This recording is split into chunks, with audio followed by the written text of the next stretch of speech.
If you paddle the Okisollo channel at slack, you won't notice much in the way of waves. But if you stop at Cooper Point on the northeast corner, you won't have to wait long to see the turbulence forming.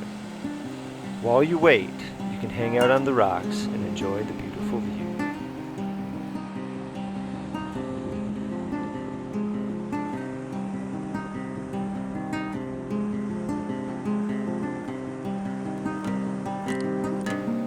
Once the current picks up a little more, you can ferry out from the waiting eddy to catch the steepest part of the front wave. This is the Okisollo wave, found between Quadras and Sonora Islands in British Columbia's Inside Passage. It forms during flood currents of greater than 7 knots, as measured at nearby Hole in the Wall.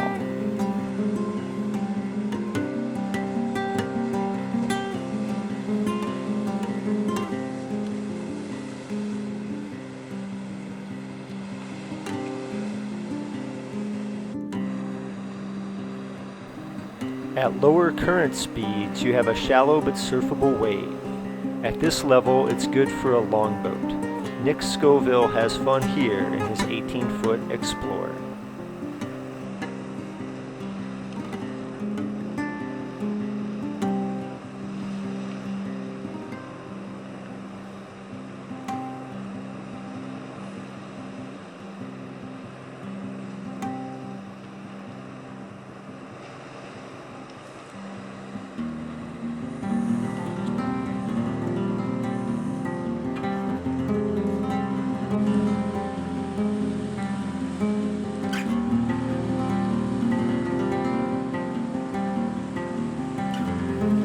Albert Keller is in another longboat. At this speed, it can be tricky to stay on the wave, but if you do get flushed off, the second wave is well formed but inconsistent.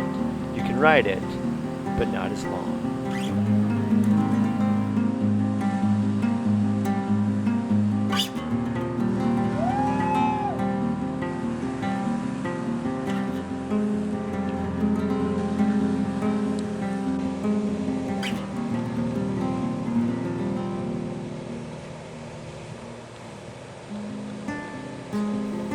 Once you get closer to max flood, which was 8.5 knots on this day, the wave is steeper and works better in a slightly shorter boat.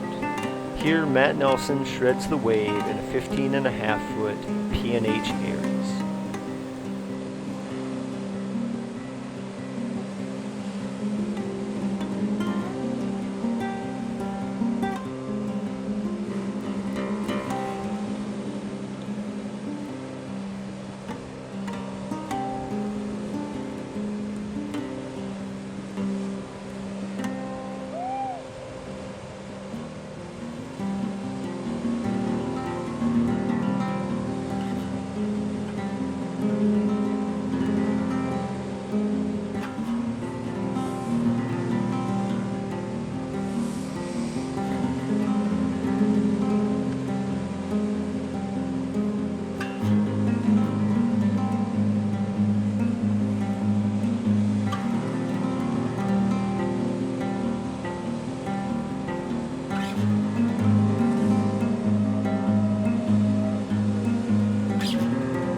Now you'll see how Matt gets rejected by the second wave when he comes off. He gets pushed to the outside, which just leads to a longer paddle back to the end. If you get pushed to the middle, it's rougher, turbulent water, but nothing too bad. You also have several miles of run out to fix anything that goes wrong.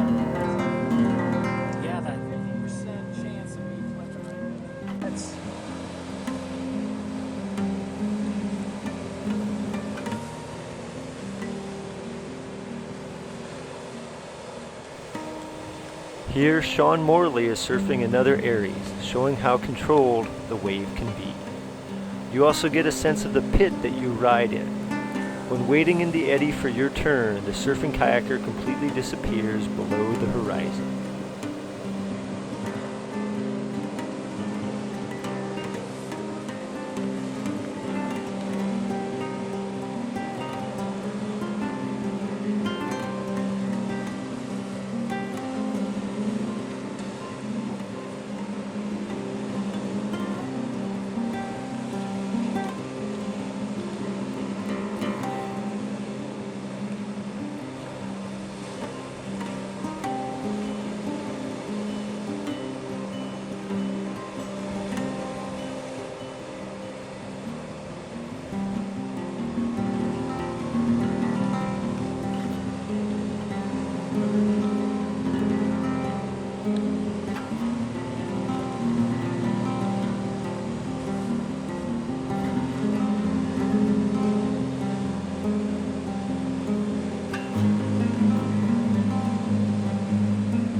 The wave is so smooth that you can have a party on it. Literally. 3 was the most we could fit. 4 would work for a photo, but you just couldn't maintain it.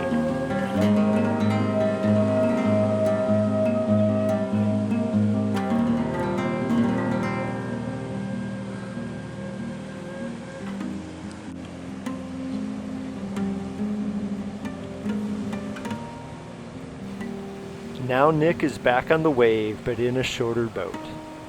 This was right at max flood, and you can see how the wave is steeper and almost foaming up. It even feels like it wants to collapse, but it never did on us. If currents hit 9 knots or above, and they will go up to 13, then you'll have a surging, breaking wave that is much more suited for whitewater kayaks.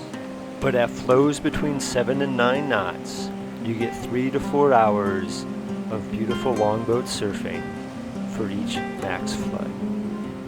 You really can't ask for anything better than that.